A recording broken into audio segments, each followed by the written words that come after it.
Such a fun game here for this time of the year, and can be actually used throughout the whole year, and you could just change the name out. But we are going to be playing the sled race today, and the swimmers are in two teams. Equal if possible. If there is an odd, then one of the swimmers have to go twice, or maybe you could add yourself in as a teacher. But they are lined up behind one another, and you have allocated an area. Maybe they are doing 25 meters, or if it's just short, then mark the area out with a cone or whatever you use to help them know where they're going to. Maybe kickboards that you've put up or whatnot. So anyway, the back swimmer has to then move towards the front, and then once they get to the front, the next swimmer at the back then goes forward, and then it's like a train type of a reaction to move all the swimmers to then the end point. The swimmers are not allowed to be any more than an arm length away from each other, so that needs to be just checked on, because they do have a little bit of sneaky move forward, so that they move obviously the chain forward, but we just need to check that out.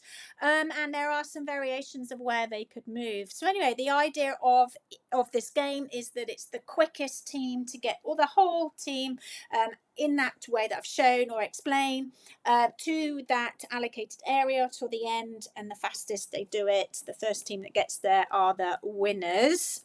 So the ways that they can actually move from the back forward can be up to you.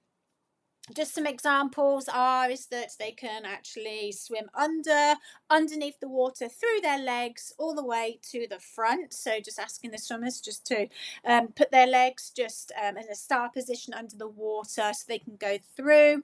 You can have them hold their arms out and they swim underneath their arms. You could have them weave in and out to get to the front, or you can decide on what stroke you might want them to do. They might not even want to do front crawl. You might not choose to do a traditional stroke. They could do sculling, they could do legs only, arms only. They have to run through the water.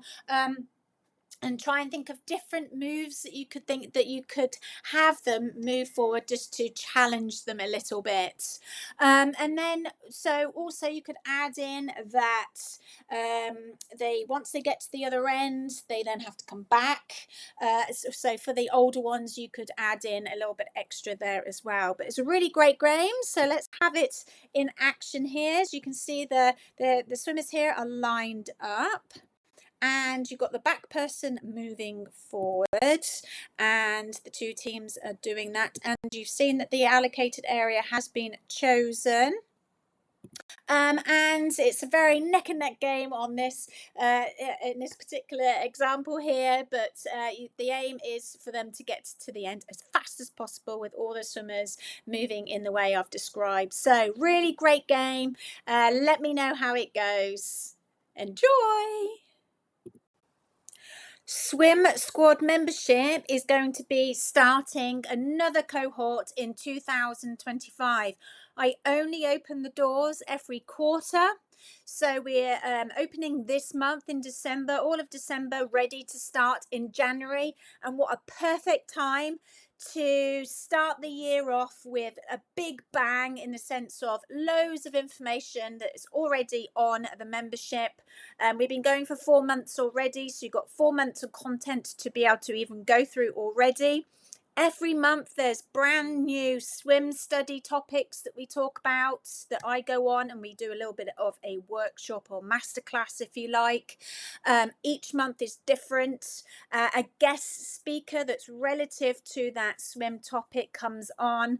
I have such amazing news in the fact that my favourite person, one of my most favourite people, Jill Connell, will be joining us next year for a chat about what was used to be called, I guess the buzzword's called risky play, but I call it exploratory or adventurous play, and she has her own way of thinking with regards to that, but that's what we're going to talk about. So I just wanted to give you a sneak peek. However, January, I have the amazing Mike Jones, who has recently come out with a book, and he is making an absolute storm in the business world of ensuring that people are happy and feeling happy and thinking for themselves too, knowing that we work such long hours as swimming teachers. So he's going to come on and talk too. But January is going to be all about planning as well as to how you can make the most out of the time that you have for planning. And then we're going to have two amazing ladies that are going to be talking about sensational, sort of sensorial approach to life in general. But they're going to be, we're going to be talking about it swim-wise too.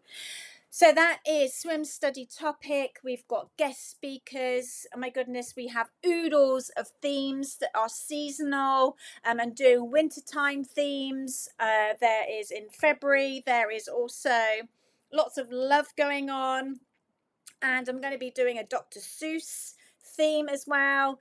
March is going to be all about springtime and lots of lovely things as well. So the next quarter is going to be really great with regards to the themes. There are so many different songs that I add there, loads of activities in each different theme that I do. There are games in there as well that you can adapt for the younger ones and older ones depending on the ability.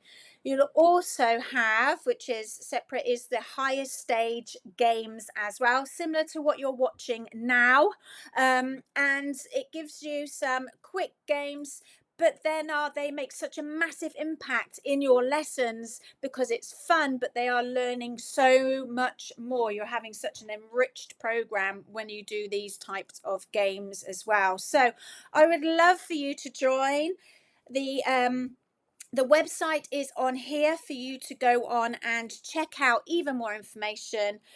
There's resources on there that you can print off and use. You have access to every quarter. You have part of the membership is a one-to-one with myself for an hour where we could talk about whatever you want to talk about with regards to your lessons, to business, anything that you would find useful for yourself. I am here for you, so make sure you make the most of that.